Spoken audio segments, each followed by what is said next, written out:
What was our childhood experience of the anime art style?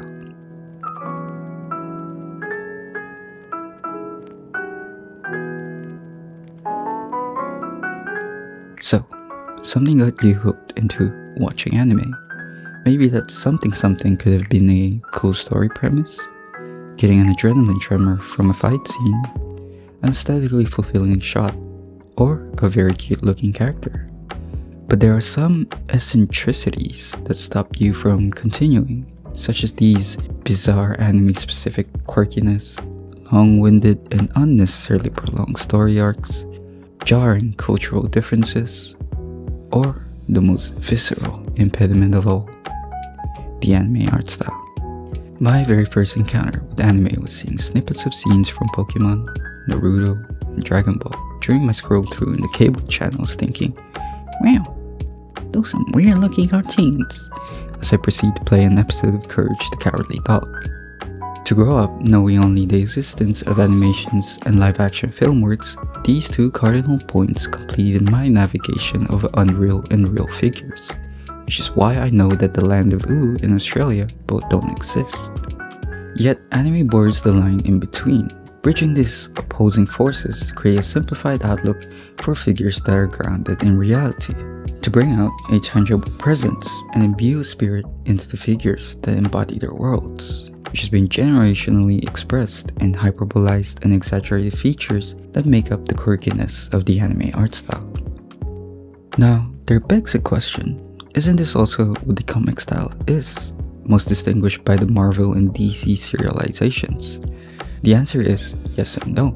Undoubtedly, both are influenced by realistic and surrealistic art styles, with each containing certain niche artistical quirkiness cultivated by their respective mediums. But what I believe to observe is that the comic style grew over time to represent either a more realistic or cartoonish art style. And for comics as a medium, this is its charm, to play on both sides and show off the expansive landscape of storytelling. I also believe that the anime art style took a similar approach, but through a different pathway. It also shares the same simplified outlook of realistic figures into their cartoonish counterparts, but over time, instead of developing into a more realistic art style, it kept on reiterating upon itself and further reiterated upon itself to interweave an otherworldly art form that is both reminiscent of reality and is not, which is shaped and molded by the cultural values, the perspective, the mindset, the lifestyle, and the environment of the artists and writers of the medium. And as such, the anime art style, to a person that has never heard of its existence beforehand, followed the feelings of uncanniness and disturbance. Yet, its unique beauty tugs you into continual fascination, curiosity, and amazement.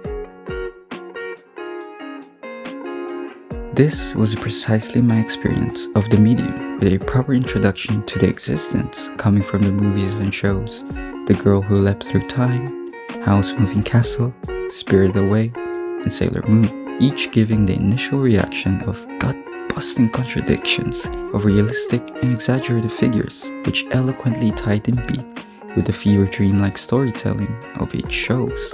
And progressively, through each reaction, their charming points reveal themselves to you, and similar feelings to what hooked you into the medium in the first place.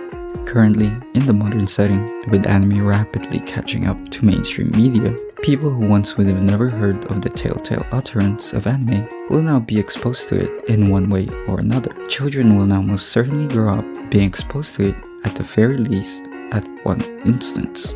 And the unique experience of discovering something so unusual to your conceptualization of fictional and non-fictional media might dwindle, and definitely for the better. So that people unlike I, who was more repelled at the thought of watching anime as I see my classmates watch it during lunchtime, and I swig my Dom Perignon of cartoons in contempt, will have a smoother and more entertaining introduction to the medium.